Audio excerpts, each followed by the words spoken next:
Hello friends, welcome back to my channel. ಇವತ್ತಿನ ವಿಡಿಯೋದಲ್ಲಿ ನಾನು ಬದನೆಕಾಯಿ ಎಣ್ಣೆಗೆ ಯಾವ ರೀತಿ ಮಾಡೋದು ಅಂತ ತೋರಿಸ್ತಿದ್ದೇನೆ ಫ್ರೆಂಡ್ಸ್. ತುಂಬಾ ಚೆನ್ನಾಗಾಗ್ತದೆ, ಚಪಾತಿಗಂತೂ ಅಷ್ಟು ಚೆನ್ನಾಗಾಗ್ತದೆ.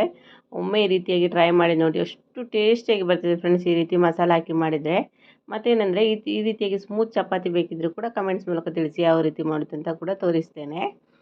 ಈಗ ಇದನ್ನು ಯಾವ ರೀತಿ ಮಾಡೋದು ಅಂತ ನೋಡೋಣ. ನಾನೇನೇನು ಇಂಗ್ರೀಡಿಯೆಂಟ್ಸ್ ಹಾಕಿದ್ದೇನೆ ಅಂತ ತೋರಿಸ್ತೇನೆ. ತುಂಬಾ ಟೇಸ್ಟಿಯಾಗಿ ಬರ್ತದೆ ಈ ರೀತಿ ಮಾಡಿದರೆ. ಫಸ್ಟಿಗೆ ನಾನಿಲ್ಲಿ ಬದನೆಕಾಯಿ ತಗೊಂಡಿದ್ದೇನೆ ನೋಡಿ. ಸ್ವಲ್ಪ ಸಣ್ಣ ಸಣ್ಣ ಬದನೆಕಾಯಿ ತಗೊಂಡ್ರೆ ಚೆನ್ನಾಗಾಗ್ತದೆ. ಇದನ್ನೀಗ ನಾನು ಅದರ ಚೊಟ್ಟು ಉಂಟಲ್ಲ ಅದನ್ನು ಅರ್ಧಕ್ಕೆ ಕಟ್ ಮಾಡ್ಕೊಂಡಿದ್ದೇನೆ ನೋಡಿ. ಮತ್ತು ಇದರಲ್ಲಿ ಮುಳ್ಳು ಎಲ್ಲ ಇರ್ತದಲ್ಲ, ಇದನ್ನೆಲ್ಲ ಚೆನ್ನಾಗಿ ಕಟ್ ಮಾಡ್ಕೊಳ್ಬೇಕು. ಇದೇ ರೀತಿಯಾಗಿ ನಾನು ಎಲ್ಲ ಬದನೆಕಾಯಿಯನ್ನು ಕೂಡ ಕಟ್ ಮಾಡ್ಕೊಳ್ತೇನೆ.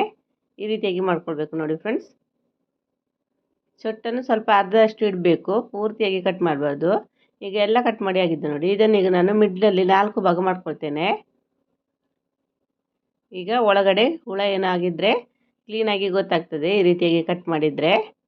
ಇಲ್ಲಿ ನೋಡಿ, ಈ ರೀತಿಯಾಗಿ ಕಟ್ ಮಾಡ್ಕೊಳ್ಬೇಕು. ನಾನು ಎಲ್ಲವನ್ನು ಕಟ್ ಮಾಡಿ ಆಗಿದೆ. ಇದನ್ನೀಗ ನಾನು ನೀರಿಗೆ ಹಾಕಿ ಒಂದು 1/4 ಗಂಟೆ ತನಕ ಇಡ್ತೇನೆ. ನೆಕ್ಸ್ಟ್ ಈಗ ಮಸಾಲೆ ಏನೇನು ಬೇಕಂದರೆ, ಫಸ್ಟಿಗೆ ನಾನೊಂದು ಪ್ಯಾನ್ ಇಟ್ಕೊಂಡಿದ್ದೆ ನೋಡಿ. ಅದಕ್ಕೆ ಎಣ್ಣೆಯನ್ನು ಹಾಕಲಿಲ್ಲ, ಹಾಗೆ ಡ್ರೈ ಆಗಿ ರೋಸ್ಟ್ ಮಾಡ್ಕೊಳ್ತೇನೆ ಮಸಾಲವನ್ನು. ನಾನು ಇಲ್ಲಿ ಕೊಬ್ಬರಿಕಾಯಿ ತಗೊಂಡಿದ್ದೇನೆ. ಕೊಬ್ಬರಿಕಾಯನ್ನು ಸ್ವಲ್ಪ ಫ್ರೈ ಮಾಡ್ಕೊಳ್ಬೇಕು, ಡೀಪ್ ಫ್ರೈ ಮಾಡ್ಕೊಳ್ಬೇಕು, ಎಣ್ಣೆ ಹಾಕಲಿಕ್ಕಿಲ್ಲ. ಮತ್ತು ಒಂದು ಅರ್ಧ ಕಪ್ ಆಗುವಷ್ಟು ನೆಲಗಡಲೆ ತಗೊಂಡಿದ್ದೇನೆ ನೋಡಿ.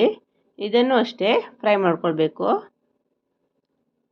ಈಗ 2 ಫ್ರೈ ಆಗಿದೆ. ಇದಕ್ಕೆ ಈಗ ನಾನು ಒಂದು 7ರಿಂದ 8 ಗೋಡಂಬಿ ಮತ್ತು ಅರ್ಧ ಟೇಬಲ್ ಸ್ಪೂನ್ ಆಗುವಷ್ಟು ಬಡೆ ಸೊಪ್ಪು ಉಂಟಲ್ಲ ಅದನ್ನು ಹಾಕ್ಕೊಳ್ತಾ ಇದ್ದೇನೆ. ಗ್ಯಾಸನ್ನು ಸ್ಲೋವಲ್ಲೇ ಇಟ್ಕೊಂಡು ಫ್ರೈ ಮಾಡ್ಕೊಳ್ಬೇಕು. ಓಕೆ, 2 ಫ್ರೈ ಆಗಿದೆ. ಇದಕ್ಕೆ ಈಗ ಒಂದು ಏಲಕ್ಕಿ ಲವಂಗ ಮತ್ತು ಒಂದು ಸಣ್ಣ ಪೀಸು ಚಕ್ಕೆ ಹಾಕ್ಕೊಳ್ತಾ ಇದ್ದೇನೆ. ಫ್ಲೇವರ್ ತುಂಬಾ ಚೆನ್ನಾಗಿ ಬರ್ತದೆ ಹಾಗಾಗಿ. ಮತ್ತು 1 ಟೇಬಲ್ ಸ್ಪೂನಷ್ಟು ಗಸಗಸೆ ಹಾಕ್ಕೊಳ್ತಾ ಇದ್ದೇನೆ. ಓಕೆ, ಇದನ್ನು ಈಗ ಚೆನ್ನಾಗಿ ರೋಸ್ಟ್ ಮಾಡ್ಕೊಳ್ಬೇಕು. ಈಗ ರೋಸ್ಟ್ ಆಗಿದೆ ನೋಡಿ. ಇದನ್ನೀಗ ನಾನು ಎತ್ತಿಡ್ತೇನೆ. ನೆಕ್ಸ್ಟ್ ಈಗ ಒಂದು ಕಡಾಯಿ ಇಟ್ಕೊಂಡಿದ್ದೇನೆ ನೋಡಿ. ಇದಕ್ಕೆ ಒಂದು 5ರಿಂದ 6 ಟೇಬಲ್ ಸ್ಪೂನಷ್ಟು ಎಣ್ಣೆ ಹಾಕ್ಕೊಳ್ತಿದ್ದೇನೆ. ನಾವು ಎಣ್ಣೆ ಚೆನ್ನಾಗಿ ಬಿಸಿ ಆದ ನಂತರ ನಾವು ಕಟ್ ಮಾಡಿ ಇಟ್ಟ ಬದನೆಕಾಯಿ ಉಂಟಲ್ಲ ಅದನ್ನು ಇದರಲ್ಲಿ ಹಾಕಿ ಫ್ರೈ ಮಾಡ್ಕೊಳ್ಬೇಕು. ಪಟಪಟ ಅಂತ ಆಗ್ತದೆ, ಜಾಸ್ತಿ ಟೈಮ್ ಅಂತ ಆಗೋದಿಲ್ಲ ಫ್ರೆಂಡ್ಸ್. ಈ ರೀತಿಯಾಗಿ ತಿರುಗಿಸ್ತಾನೆ ಇರಬೇಕು, ಒಂದು ಸೈಡ್ ಇನ್ನೊಂದು ಸೈಡ್ ಎಲ್ಲ ತಿರುಗಿಸ್ತಾನೆ ಇರಬೇಕು. ಆವಾಗ ಎಲ್ಲ ಸೈಡ್ ಕೂಡ ಚೆನ್ನಾಗಿ ಫ್ರೈ ಆಗ್ತದೆ.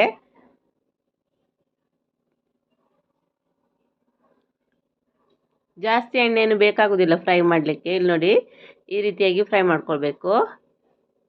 ಓಕೆ, ಇದೀಗ ಫ್ರೈ ಆಗಿದೆ ಫ್ರೆಂಡ್ಸ್. ಇದನ್ನೀಗ ನಾನು ತೆಗೆದಿಟ್ಕೊಳ್ತೇನೆ. ಪಟಪಟ ಅಂತ ಫ್ರೈ ಆಗ್ತದೆ ಬದನೆಕಾಯಿ. ಮತ್ತು ಅದೇ ಕಡಾಯಿಗೆ ನಾನು ಶುಂಠಿ, ಬೆಳ್ಳುಳ್ಳಿ ಮತ್ತು ಹಸಿಮೆಣಸು ಹಾಕ್ಕೊಳ್ತಾ ಇದ್ದೇನೆ. ಹಸಿಮೆಣಸು ನಾನು ಒಂದೇ ತಗೊಂಡಿದ್ದು, ಯಾಕಂದರೆ ಮೆಣಸಿನ ಪೌಡ್ರ್ ಕೂಡ ಹಾಕ್ಕೊಳ್ತೇನೆ ಹಾಗಾಗಿ. ಮತ್ತು ಈಗ ಇಲ್ಲಿ ಮೀಡಿಯಮ್ ಸೈಜಿನ 3 ಈರುಳ್ಳಿ ತಗೊಂಡಿದ್ದೇನೆ. ಈರುಳ್ಳಿಯನ್ನು ತುಂಬಾ ಚಿಕ್ಕದಾಗಿ ಕಟ್ ಮಾಡ್ಕೊಳ್ಬೇಕು, ಆವಾಗ ಗ್ರೇವಿ ತುಂಬಾ ಚೆನ್ನಾಗಿ ಬರ್ತದೆ. ಈಗ ಗ್ಯಾಸನ್ನು ಮೀಡಿಯಮಲ್ಲಿ ಇಟ್ಕೊಂಡು ಫ್ರೈ ಮಾಡ್ಕೊಳ್ಬೇಕು. ಈರುಳ್ಳಿ ಕೆಂಪಾಗೋ ತನಕ ಫ್ರೈ ಮಾಡ್ಕೊಳ್ಬೇಕು ಫ್ರೆಂಡ್ಸ್. ಮತ್ತು ಇಲ್ಲಿ ನಾನು ಕರಿಬೇವಿನ ಎಲೆ ಉಂಟಲ್ಲ ಅದನ್ನು ಕೂಡ ಹಾಕ್ಕೊಳ್ತಾ ಇದ್ದೇನೆ. ಈಗ ಇದಕ್ಕೆ ನಾನು 2 ಟೊಮೆಟೊ ಹಾಕ್ಕೊಳ್ತಾ ಇದ್ದೇನೆ. ಟೊಮೆಟೊನ್ನು ನಾವು ಗ್ರೈಂಡ್ ಬೇಕಾದರೂ ಮಾಡಿ ಹಾಕ್ಕೊಳ್ಬೋದು, ಇಲ್ಲಾಂದರೆ ತುಂಬಾ ಚಿಕ್ಕದಾಗಿ ಕಟ್ ಮಾಡಿ ಹಾಕ್ಕೊಳ್ಬೋದು. ಹಾಕಿದರೆ ಗ್ರೇವಿ ಅಷ್ಟೇ ತುಂಬಾ ಚೆನ್ನಾಗಿ ಬರ್ತದೆ ಫ್ರೆಂಡ್ಸ್. ಓಕೆ, ಇದಕ್ಕೆ ನಾನು ಉಪ್ಪು ಮತ್ತು ಅರಶಿನ ಹಾಕ್ಕೊಳ್ತಾ ಇದ್ದೇನೆ.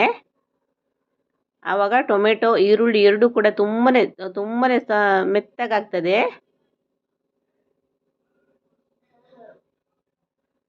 ಈಗ ಇದನ್ನು ನಾನು ಲಿಡ್ ಕ್ಲೋಸ್ ಮಾಡಿ ಫ್ರೈ ಆಗಲಿಕ್ಕೆ ಬಿಡ್ತೇನೆ. ಓಕೆ, ಚೆನ್ನಾಗಿ ಫ್ರೈ ಆಗಿದೆ ನೋಡಿ. ಎಣ್ಣೆ ಎಲ್ಲ ಚೆನ್ನಾಗಿ ಬಿಟ್ಟಿದೆ ನೋಡಿ, ಅಷ್ಟರ ತನಕ ಫ್ರೈ ಮಾಡ್ಕೊಳ್ಬೇಕು. ಇದಕ್ಕೆ ಎಣ್ಣೆ ಸ್ವಲ್ಪ ಜಾಸ್ತಿನೇ ಬೇಕಾಗ್ತದೆ ಫ್ರೆಂಡ್ಸ್. ಓಕೆ, ಇದು ಕೂಡ ಫ್ರೈ ಆಗಿದೆ. ನೆಕ್ಸ್ಟ್ ಈಗ ನಾನು ಮಸಾಲ ಫಸ್ಟಿಗೆ ಹುರಿದಿಟ್ಕೊಂಡಿದ್ವಲ್ಲ ಅದನ್ನು ಮಿಕ್ಸಿ ಜಾರಿಗೆ ಹಾಕಿ ಗ್ರೈಂಡ್ ಮಾಡ್ಕೊಂಡಿದ್ದೇನೆ. ಗ್ರೈಂಡ್ ಮಾಡುವಾಗ ಇದಕ್ಕೆ ನಾನು ನೀರು ಸೇರಿಸಲಿಲ್ಲ, ಹಾಗೆ ಡ್ರೈ ಆಗಿ ಗ್ರೈಂಡ್ ಮಾಡ್ಕೊಂಡಿದ್ದೇನೆ. ಸ್ವಲ್ಪ ನೈಸಾಗಿ ಮಾಡ್ಕೊಳ್ಬೇಕು, ಕಡಿಯಾಗಿ ಇರಬಾರ್ದು. ಓಕೆ, ಇದಕ್ಕೆ ನಾನು ಈಗ ಸ್ವಲ್ಪ ನೀರು ಹಾಕ್ಕೊಳ್ತಾ ಇದ್ದೇನೆ.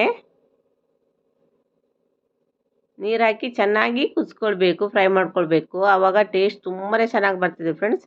ಈ ರೀತಿಯಾಗಿ ನಾವು ಮಸಾಲ ಮಾಡಿದರೆ ಎಷ್ಟು ಚೆನ್ನಾಗಿ ಟೇಸ್ಟ್ ಅಂದರೆ ಅಷ್ಟು ಚೆನ್ನಾಗಿ ಟೇಸ್ಟ್ ಬರ್ತದೆ. ಓಕೆ, ಎಣ್ಣೆ ಎಲ್ಲ ಚೆನ್ನಾಗಿ ಬಿಟ್ಟಿದೆ ನೋಡಿ.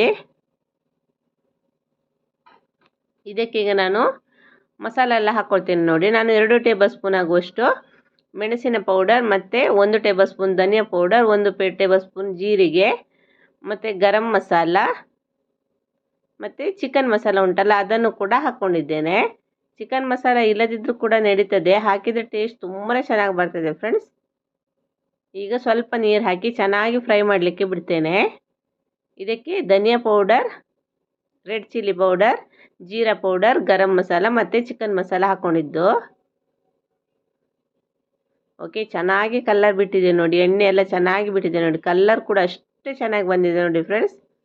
ಮಸಾಲ ನೋಡಿದರೆ ಗೊತ್ತಾಗ್ತದೆ ಎಷ್ಟು ಚೆನ್ನಾಗಿ ಟೇಸ್ಟ್ ಆಗ್ಬೋದು ಅಂತ. ತುಂಬಾ ಚೆನ್ನಾಗಿದೆ ನೋಡಿ ಫ್ರೆಂಡ್ಸ್, ಚೆನ್ನಾಗಿ ಕುದ್ದಿದೆ. ಇದಕ್ಕೆ ನಾನು ಮತ್ತೆ ಸ್ವಲ್ಪ ನೀರು ಸೇರಿಸ್ತೇನೆ. ಗೋಡಂಬಿ ಎಲ್ಲ ಹಾಕಿದ್ವಲ್ಲ, ಹಾಗಾಗಿ ಗ್ರೇವಿ ಸ್ವಲ್ಪ ಗಟ್ಟಿ ಆಗ್ತದೆ ಕುದ್ದಾದ ನಂತರ. ಹಾಗಾಗಿ ಮತ್ತೆ ಸ್ವಲ್ಪ ನೀರು ಸೇರಿಸ್ತಾ ಇದ್ದೇನೆ. ಸ್ವಲ್ಪ ಗಟ್ಟಿಯಾಗಿ ಮಾಡ್ಕೊಳ್ಬೇಕು, ನೀರಾಗಿ ಮಾಡ್ಕೊಳ್ಬಾರ್ದು. ಇದು ಚಪಾತಿಗೂ ತುಂಬಾ ಚೆನ್ನಾಗಾಗ್ತದೆ ಮತ್ತು ವೈಟ್ ರೈಸಿಗೂ ಕೂಡ ತುಂಬಾ ಚೆನ್ನಾಗಾಗ್ತದೆ ಫ್ರೆಂಡ್ಸ್. ಓಕೆ, ಚೆನ್ನಾಗಿ ಕುದೀತಾ ಉಂಟು ನೋಡಿ. ಈಗ ನಾವು ಫ್ರೈ ಮಾಡಿ ಇಟ್ಟ ಬದನೆಕಾಯಿ ಉಂಟಲ್ಲ ಅದನ್ನು ಹಾಕ್ಕೊಳ್ತಾ ಇದ್ದೇನೆ.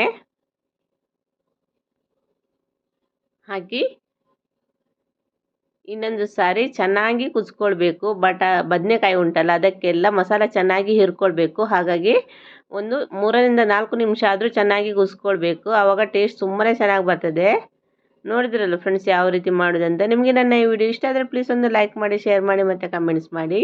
ಹೊಸಬರಾಗಿದ್ದರೆ ಪ್ಲೀಸ್ ಒಂದು ಸಬ್ಸ್ಕ್ರೈಬ್ ಮಾಡ್ಕೊಂಡು ನೋಡ್ಕೊಳ್ಳಿ ಫ್ರೆಂಡ್ಸ್. ಮತ್ತು ಪಕ್ಕದಲ್ಲಿರೋ ಬೆಲ್ ಐಕನನ್ನು ಪ್ರೆಸ್ ಮಾಡಿ ಅದರಲ್ಲಿ ಆಲ್ ಆಪ್ಷನ್ ಸೆಲೆಕ್ಟ್ ಮಾಡಿದರೆ ನಾನು ಯಾವುದೇ ಹೊಸ ವೀಡಿಯೋ ಹಾಕಿದರೂ ಕೂಡ ಅದರ ನೋಟಿಫಿಕೇಷನ್ ನಿಮಗೆ ಬರ್ತದೆ.